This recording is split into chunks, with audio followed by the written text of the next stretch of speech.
सत्सङ्गत्वे निस्सङ्गत्वं निस्सङ्गत्वे निर्मोहत्वं निर्मोहत्वे निश्चलतत्वं निश्चलतत्वे जीवन्मुक्तिः पुनरपि जननं पुनरपि मरणं पुनरपि जननी जठरे शयनम् इह संसारे बहुदुस्तारे कृपया पारे पाहि मुरा।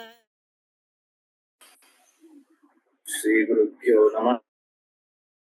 ओम सदाशिवसमारम्भां शंकराचार्य मध्यमाम् अस्मदाचार्य पर्यन्तां वन्दे गुरुपरम्पराम्।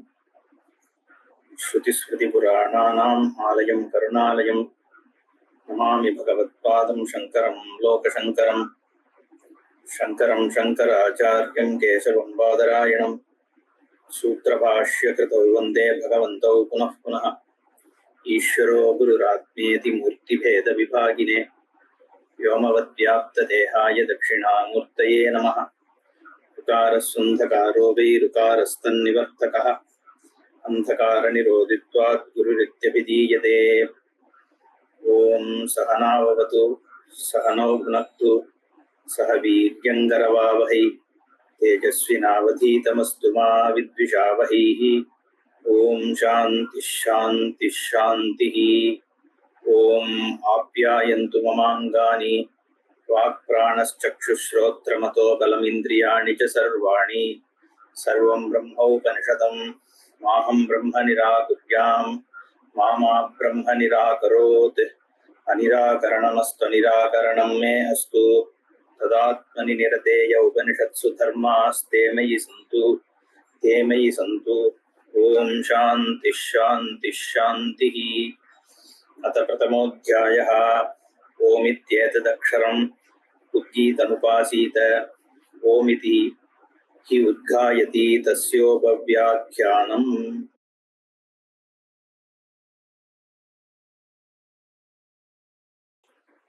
ओमिति एतदक्षरम् इति अष्टाध्यायी छान्दोग्योपनिषत्।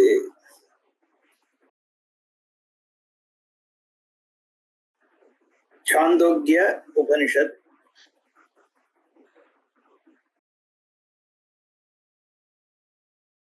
இந்த உபனிஷத்தானது சாமவேதத்துல இருக்கக்கூடிய உபனிஷத்துகள்ல ஒன்று. சந்தோகா அப்படின்னாலே சந்தஸை பாடுகின்றவர்கள் அர்த்தம். சந்தஸ் அப்படிங்கிறது ஜெனரலி ரூடியாக வேதத்துக்கு இருக்கிற பெயர் சந்தஸ். ஏன்னா பொதுவா ரிக்கு ரூபமாகவே இருக்கிறது வேதம். சம்ஹிதா பாகங்கள் ரிக்கு ரூபமா இருக்கு. அதனாலதான் ரிக்கு வேதம் அப்படின்னு சொல்றோம் முதல் வேதத்தை.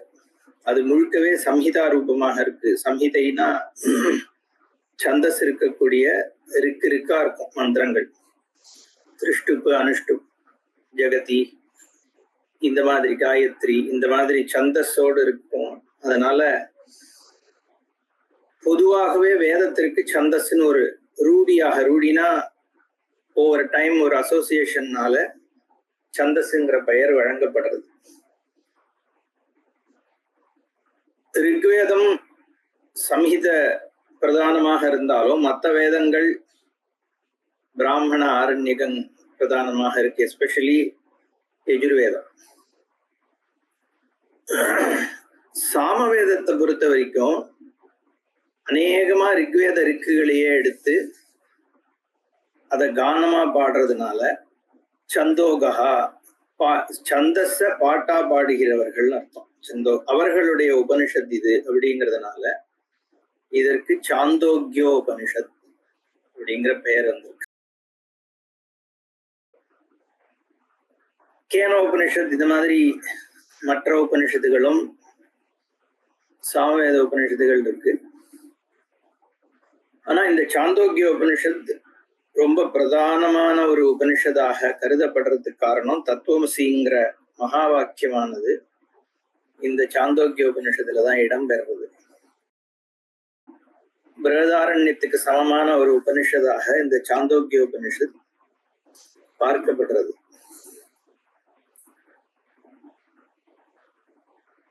இந்த சாந்தோக்கிய உபனிஷத்துல மொத்தம் 8 அத்தியாயங்கள். கிட்டத்தட்ட பாதிக்கு மேல உபாசனா விஷயங்களை தான் சொல்றது இது. அப்புறம் 5, 6, 7 இதுல எல்லாம் தான் சுரூபத்தை பத்திய விஷயங்கள் ஆரம்பிக்கிறது. இந்த உபாசனா கிரமங்களை பத்தி எல்லாம் பாஷிகாரர் இங்க பேசதான் போறார். ஸோ அதனால நம்ம அதை அங்கங்க பார்ப்போம். பட் பொதுவா இந்த உபனிஷத்துடைய ஸ்ட்ரக்சர் இது எப்படி இருக்கு அப்படிங்கறத சொல்றதுக்காக முதல்ல இதை சொல்லிட்டு இருக்கேன். முதல் 2 அத்தியாயங்கள் கொஞ்சம் சாமகானத்தை ஒட்டிய விஷயங்களாக வருது. எங்களோட கோர்ஸும் போது சுவாமிஜி பின்னாடி 5, 6 அந்த அத்தியாயங்கள்ல தான் எடுத்தார். அதனால இதுல இந்த ஆரம்ப அத்தியாயங்கள்லாம் நானுமே இப்போ பார்க்க ஆரம்பிச்சப்பறம்தான் ரொம்ப ரசமான அத்தியாயங்கள். ஏன்னா இங்க எப்படி இந்த உபனிஷத்தை அணுகிறதுனா, ஒரு சாமவேதியானவன் சாமவேதம் பூர்வபாகம் முடிச்சுட்டு ஆத்ம ஞானத்துக்காக இந்த உபனிஷத்தை நோக்கி வரும் பொழுது அவனுடைய அந்த சாமகான விஷயங்களையே ஆதாரமாக வச்சு அதிலிருந்து ஆரம்பிச்சு அந்த எப்படி சாமம் பாடப்படுறதோ அந்த சாம கானங்களையே சமஷ்டி பிரம்மத்துக்கு உபாசனா ரூபத்தை கொடுத்து வேற மாதிரி பார்க்க சொல்லுது. ஒரு சாமத்துல என்னென்ன மாதிரி சாமம்ங்கிறது அந்த கானத்தை சொல்றேன். ஒரு கானம் சாமகானம் எடுத்து அவ சாம வேதத்துல சாம கானமாக பாடும் பொழுது என்னென்ன மாதிரி பிரயோகங்கள்லாம் அந்த கானத்துல இருக்கோ அதுக்கு மேல இந்த கலெக்டிவ் வேர்ல்டு சமஷ்டி ஜெகத் இருக்கு இல்லையா, அதை அத்தியாசம் பண்ணி சூப்பர் இம்போஸ் பண்ணி எப்படி இந்த என்டையர் யூனிவர்ஸே அந்த சாம கானத்தினால பார்க்க முடியும், அதுல எப்படி சூப்பர் இம்போஸ் பண்ணி தியானம் பண்ண முடியுங்கிற விஷயங்கள்லாம் ரொம்ப அற்புதமா முதல் 2 அத்தியாயம் சொல்றது. அதுக்கப்புறம் பலவிதமான உபாசனங்களை பத்தி 3-4 அத்தியாயங்கள் பேசுறது. அதுக்கப்புறம்தான் ஸ்வரூபத்துக்கு எடுத்துன்னு போறது. அப்படி ஒரு கிராஜுவல் டிரான்சிஷன் கொடுக்கறது இந்த உபனிஷத். ஸோ அதெல்லாம் ரொம்ப சுவாரஸ்யமாக கையாளப்படுறது. ஆச்சாரியால் அங்கங்க அந்த சுவாரஸ்யத்தை எடுத்து பேசுறார்.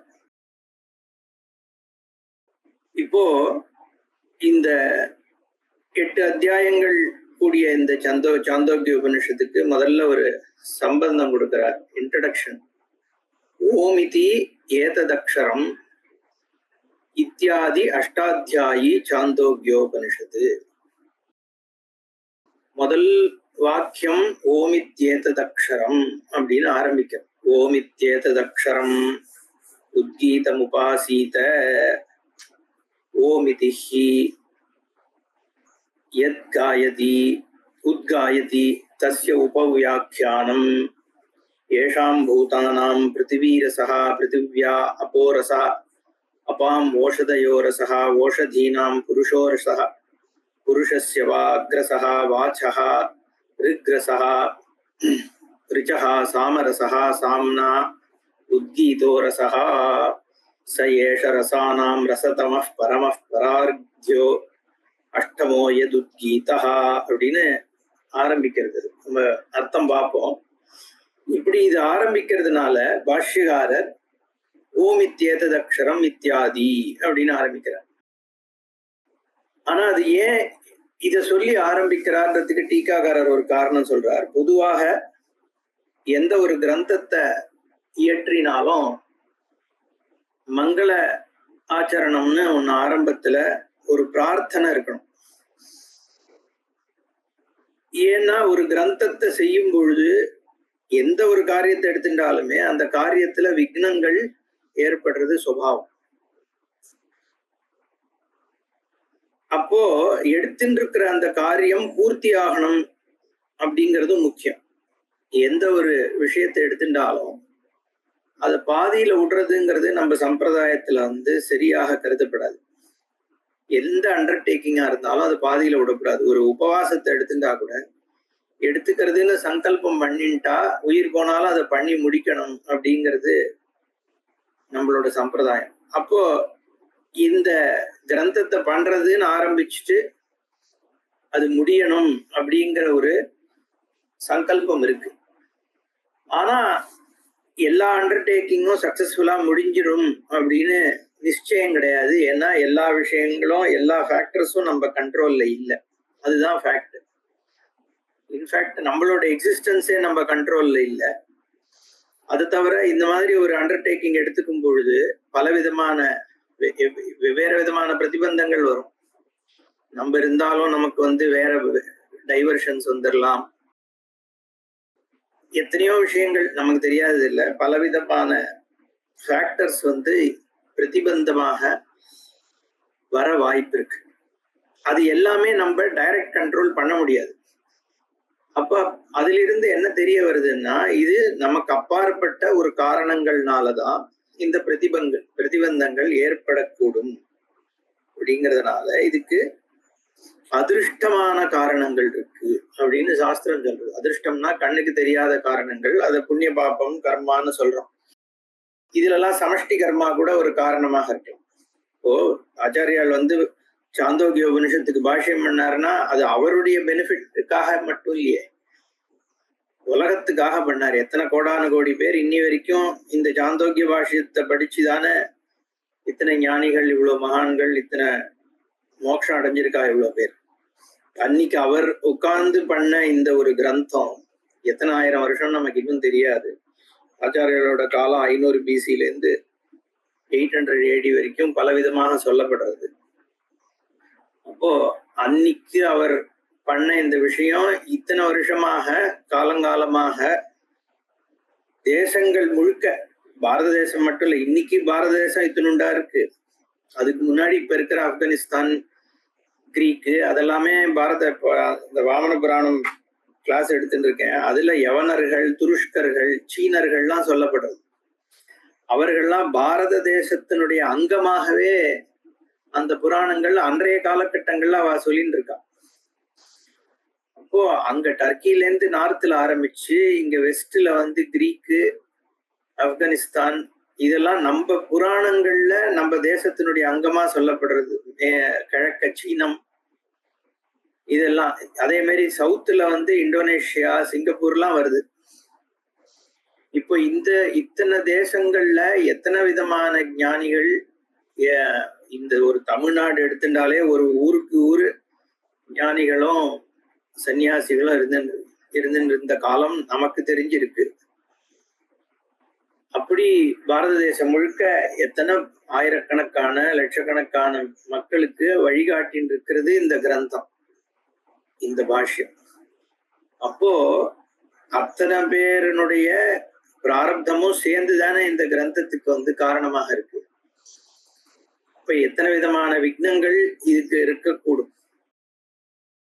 அந்த விக்னங்கள் இல்லாமல் இத பூர்த்தி பண்ணணும் அப்படின்னா மங்களாச்சரணம் பண்ணி ஆரம்பிக்கணும். ஆனா ஆச்சாரியால் நேரடியாக ஒரு சுவாமிய சுக்லாம்பரதரம் விஷ்ணும்னு இதுல பண்ணதா தெரியலையே அப்படிங்கிறதுனால இங்க மங்கள சூச்சகமாக ஓம்னு ஆரம்பிக்கிறார் அப்படின்னு டீகாக்காரர். அதனாலதான் ஓமிதி அப்படின்னு ஆரம்பிக்கும் பொழுது ஓம்ங்கிற அந்த பதமே பிரம்மத்தை சொல்றதாக இருக்கு. ஓங்காரத்தை பத்திய விசாரம் தான் முதல் அத்தியாயங்கள்ல இருக்கிறதுனாலையும் எப்படியுமே உபனிஷத்து ஓம்னு தான் ஆரம்பிக்கிறது. ஆனா பாஷ்யக்காரர் எப்படி வேணா ஆரம்பிக்கலாமே. இதுல சாந்தோக்கிய உபனிஷத்து அஷ்டாத்தியாயின்னு ஆரம்பிச்சிருக்கலாம், இல்ல அஷ்டாத்தியாயி சாந்தோக்கிய உபனிஷத்துன்னு அஷ்டான்னு ஆரம்பிக்கலாம். அப்படி ஆரம்பிக்கல. ஓம்னு தான் ஆரம்பிச்சிருக்காருன்றதுனால இது மங்கள சூச்சகமாக ஓம் என்று ஆரம்பிக்கிறார் அப்படின்னு டீகாகாரர் இங்க சொல்றார். ஓமித்யேதத் அக்ஷரம் இத்தியாதி அஷ்டாத்தியாயி சாந்தோக்கியோபனிஷத்து. 8 அத்தியாயங்களை கொண்டது உபனிஷத் இது. ஓமித்யேதத் அக்ஷரம் என்று ஆரம்பிக்கிறது. தஸ்யாக சம்க்ஷேபதः அர்த்த ஜிக்ஞாசுப்யः ரிஜு விவரணம் அல்பக்ரந்தம் இதம் ஆரப்யதே.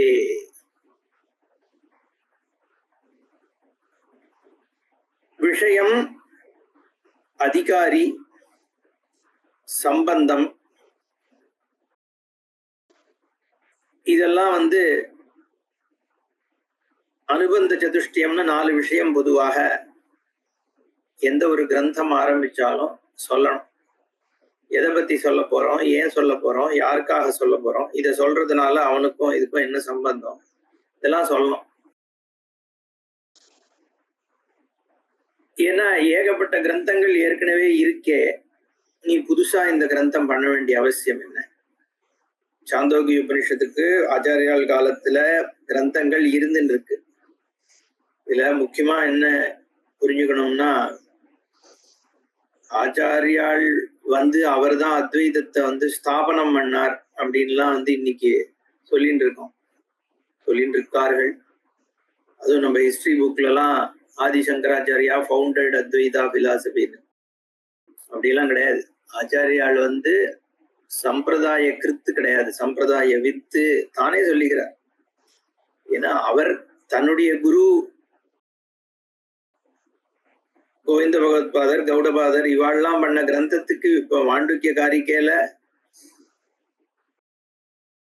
கௌடபாதரனுடைய கிரந்தம் தானே அது. அதை எடுத்து வியாக்கியானம் பண்றார். அதே மாதிரி அந்த கிரந்தத்திலேயே தன்னுடைய குரு, பரமகுரு இவாளெல்லாம் நமஸ்காரம் பண்ணி சம்பிரதாயத்தையும் நமஸ்காரம் பண்றார். அதனால அதே மாதிரி அவருக்கு முன்னாடி இருந்த கிரந்தங்களை ரெஃபரும் பண்ற. இந்த விருத்தி கிரந்தங்கள் இதெல்லாம் பகவத்கீதையில எல்லாம் சொல்றார் பாஷிகார். அதனால அவர் ஒன்றும் தான் ஏற்படுத்தின சம்பிரதாயம்னு எங்க அவரும் சொல்லல, அதுக்கு அந்த மாதிரி அது எழுதப்படவும் இல்லை. இன்னைக்கு பிரபலமா இருக்கக்கூடியது ஆச்சாரியாலோட பாஷ்யம், அவ்வளவுதானே ஒழிய அதுக்காக சம்பிரதாய வித்துன்னு நம்ம சம்பிரதாய கிருத்துன்னு சொல்ல வேண்டியதில்லை. ஏன்னா அப்படி சொன்னோம்னா சம்பிரதாயத்துக்கு நம்ம அகௌரவப்படுத்துறதாதான். அதனால இந்த எதுக்கு சொல்ல வந்தேன், ஆச்சாரியால் காலத்திலேயே பல கிரந்தங்கள் இருந்துட்டு இருக்குங்கிற பொழுது இத செய்ய வேண்டிய அவசியம் என்ன அப்படிங்கிறதுக்கு இங்க சொல்றார். சம்க்ஷேபதா அர்த்த ஜிக்ஞாசுப்யா ரிஜு விவரணம். சம்க்ஷேபமாக நான் இதை பண்ண போறேன், கன்சைஸா. யாருக்காக பண்றேன் அப்படின்னா அர்த்த ஜிக்ஞாசு, இதனுடைய வேதத்துக்கு அர்த்தம் தெரிஞ்சுக்கணும் சரியாக அப்படிங்கிறவாதான் இங்க டார்கெட் ஆடியன்ஸ் இல்லையா. ஏன்னா வேதத்தை அர்த்தம் தெரிஞ்சுட்டுதான் ஆகணும் அப்படிங்கிற அவசியம் எல்லாருக்கும் கிடையாது. அர்த்த விசேஷம், சப்த விசேஷம் ரெண்டுமே உண்டு. வேத மந்திரங்களை கர்மாக்கள்ல பிரயோகம் பண்றதுக்கும் சுவாத்தியாயமாக பண்றதுக்கும் உபயோகப்படும் பொழுது அங்க அர்த்தம் தெரிஞ்சுக்கணுங்கிற நெசசிட்டி எல்லாருக்கும் இல்லை. சில பேர் அதை வெறும் சப்தத்தை கேட்டுட்டு அதனால ஏற்படக்கூடிய மங்களத்துக்காக உபயோகப்படுத்தலாம். சில பேர் கர்மால பிரயோகம் பண்றதுக்காக வேத மந்திரங்களை உபயோகப்படுத்தின்னு இருக்கா. இப்படியெல்லாம் இருக்கும் பொழுது, இல்ல தேவதா உபாசனை பண்றதுக்காக அதை உபயோகப்படுத்தின்னு இருக்கும் பொழுது அர்த்த ஜிக்ஞாசுங்கிறது தனி. யாரு அர்த்தத்தை அறிந்து கொள்ள வேண்டும் அப்படின்னு யோசிக்கிறானோ, பல காரணங்களுக்காக உபாசனை பண்றதுக்கும் அர்த்தம் தெரிஞ்சுக்கலாம், இல்ல பிரம்ம சாட்சாத்காரத்துக்காக அர்த்தம் தெரிஞ்சுக்கலாம். இப்போ இந்த உபனிஷத் என்ன சொல்றது அப்படிங்கிற அர்த்தத்தை உத்தேசித்து தெரிந்து கொள்ள வருகிறவாளுக்காக நான் என்ன பண்ண போறேன், ரிஜு விவரணம், ரொம்ப சிம்பிள் ஸ்ட்ரெயிட் ஃபார்வர்டு விவரணம். இதுவே டீட்டெயில்டா தான் பண்ணியிருக்கார். இருந்தாலும் ரொம்ப பூர்வபக்ஷ சித்தாந்தங்கள், ஏகப்பட்ட விசாரங்கள், கிராமட்டிக்கலி அது வந்து எடுத்து டிசெக்ட் பண்ணி பார்க்கறது, இந்த அளவுக்கு டீட்டெயிலுக்கு போகாம ஒரு நேரடியா அந்தந்த விஷயங்களுக்கு என்ன அர்த்தம்னு ரொம்ப சிம்பிள் விவரணம் நான் பண்றேன். அல்ப கிரந்தம் இதம் ஆரம்பியதே, இது ஒரு சிம்பிள் டெக்ஸ்ட்னு அவர் சொல்றார். என்ன சொல்ல வர்றார், அப்ப அந்த காலத்துல இருக்கிற கிரந்தங்கள்லாம் ரொம்ப காம்ப்ளெக்ஸாக இருக்கு, அதனால அர்த்த ஜிக்ஞாசுகளுக்கு வந்து அது சிம்பிளிஃபை பண்ணி கொடுக்க வேண்டிய ஒரு நீட் இருக்கிறதாக நான் பார்க்கிறேன், அதனால நான் இந்த கிரந்தத்தை எழுதுறேன் அப்படின்னு சொல்லி ஆச்சாரியால் வந்து இது ஆரம்பிக்கிறார். தத்ர சம்பந்தா. சரி, என்ன சம்பந்தம்? இந்த கிரந்தம் எதை நமக்கு கொடுக்க போகுது, அர்த்தத்தை தெரிஞ்சுக்கிறதுனால என்ன என்ன உனக்கு என்ன பெனிஃபிட் இல்லையா, பலன், அதுதான் இங்க சம்பந்தம். விஷயம், அதிகாரி, பலம், சம்பந்தம், இது 4. அதுதான் அந்த அனுபந்த சதுஷ்டயம். இது விஷயம் தெரிஞ்சுக்கிறதுனால என்ன பலன் அதை சொல்லணும். அந்த பலன் யாருக்கு கிடைக்கும், அவன் தான் அதிகாரி. அந்த விஷயம் தெரிஞ்சுக்கிறதுக்கும் அந்த பலத்துக்கும் என்ன சம்பந்தம்? ஓ, எனக்கு தேவை மோட்சம் இல்லையா, உபனிஷத் படிக்க ஏன் வரான் ஒருத்தன், ஜீவன் முக்தி வேணுங்கிறதுக்காக வரான். அப்போ அந்த ஜீவன் முக்திக்கும் இந்த புஸ்தகத்தை படிக்கிறதுக்கும் என்ன சம்பந்தம், அது தெரியணும் இல்லையா. ஒரு முக்திங்கிறது எல்லாமாகவும் இருக்கின்ற ஒரு சொரூபம் தான் முக்தின்னு சொல்லும் பொழுது இந்த கிரந்தத்துக்கும் அதுக்கும் என்ன சம்பந்தம், இல்ல முக்தினா என்னங்கிறதும் முதல்ல டிஃபைன் பண்ணியானோ, அதுக்கும் இதுக்கும் என்ன சம்பந்தம், இந்த படிக்கிறதுனால அது எப்படி ஏற்படுறது, அதெல்லாம் சொல்ல வேண்டியிருக்கு. அதனால அந்த சம்பந்தத்தை இங்க சொல்றார். சமஸ்தம் கர்ம அதிகதம் பிராணாதி தேவதா விஞ்ஞான சகிதம் அர்ச்சிராதி மார்க்கேண பிரம்ம பிரதிபத்தி காரணம் கேவலஞ்ச கர்ம தூமாதி மார்க்கேண சந்திரலோக பிரதிபத்தி காரணம் ஸ்வபாவ விருத்தானாம் ச மார்க்கத்வய பரிபிரஷ்டானாம் கஷ்டா அதோகதிஹி உக்தா நச்ச உபயோகோ மார்க்கயோகோ அந்யதரஸ்மின்னபி மார்க்கே ஆத்யந்திகி புருஷார்த்த சித்திஹி சொல்றார். இது வரைக்கும் நீ என்ன படிச்சிருக்க, இந்த வேதாத்தியனம் பண்ணவாள கான்டெக்ட்ல இப்ப சொல்ற படிச்சது என்ன இது வரைக்கும்னா, கர்மபாகத்துல கர்ம சமஸ்தம் கர்ம அதிகதம், பலவிதமான கர்மாக்கள் சொல்லப்பட்டிருக்கு. அது அறிஞ்சின்னு இருக்கும் பொழுது அதுல என்ன தெரிய வருது, பிராணாதி தேவதா விஞ்ஞான சகிதம், பலவிதமான தேவதைகள் வேதங்கள்ல உபாசிக்கப்படுறது. இந்திரன், சோமன், வருணன், அக்னி, இப்படி பலவிதமான தேவதைகள், அந்த தேவதைகளை உத்தேசித்து அந்த ரிக்குகள் இருக்கு. பிராணாதி தேவதா விஞ்ஞான சகிதம், அந்த விஞ்ஞானம்னு சொல்லும் பொழுது அந்த தேவதையை வந்து எப்படி தெரிஞ்சுக்கணும், அதுக்கு எப்படி இன்வோக் பண்ணணும், என்ன மாதிரி ரிக்குகள்னால உபாசனை பண்ணணும், அதனால என்ன பிரயோஜனம், எந்த பிரயோகங்கள் அதுக்கப்புறம் வருது, ஒரு அக்னியில வந்து என்ன மாதிரி ஆஜ்யமா ஹவிசா எந்த சாமகிரிகள்னால எப்படி இன்வோக் பண்ணி அந்த தேவதைகளுடைய பிரசாதத்தை அடைய முடியும், இப்படிங்கிறதெல்லாம் சொல்லப்பட்டு, அதை தவிர வெறும் இக சுகங்கள் மட்டும் நம்ம யாச்சிக்கிறது இல்லையே, இந்த உலகத்துல இருக்கிற சுகங்கள் மட்டும் போருமான்னா இது முடிஞ்சதுக்கு அப்புறமும் நான் எங்க போறேன் அப்படிங்கிற ஒரு கவலை பொதுவாகவே உண்டு.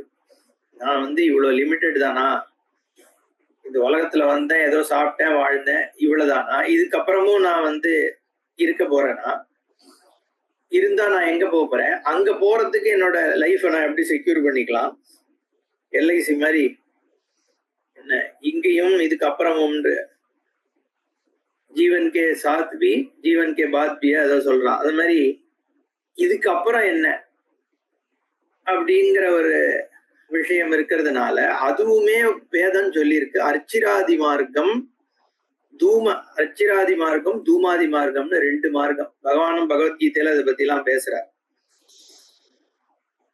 2 விதமான மார்க்கத்துல நம்ம ஜீவன் போனதுக்கு அப்புறம் இந்த ஜீவாத்மா போறது அப்படின்னு சொல்லப்படுறது.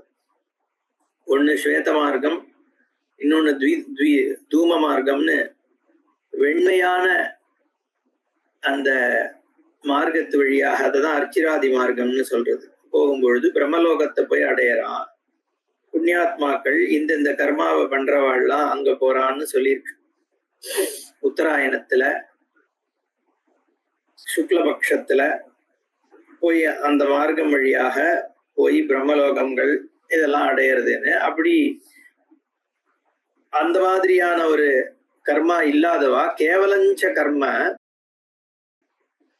இந்த தேவதா உபாசனம் பண்ணாம கேவல கர்மமாக பண்ணிட்டு இருக்கிறவா தூமாதி மார்க்கம் வழியாக சந்திரலோகத்தை போய் அடையறா.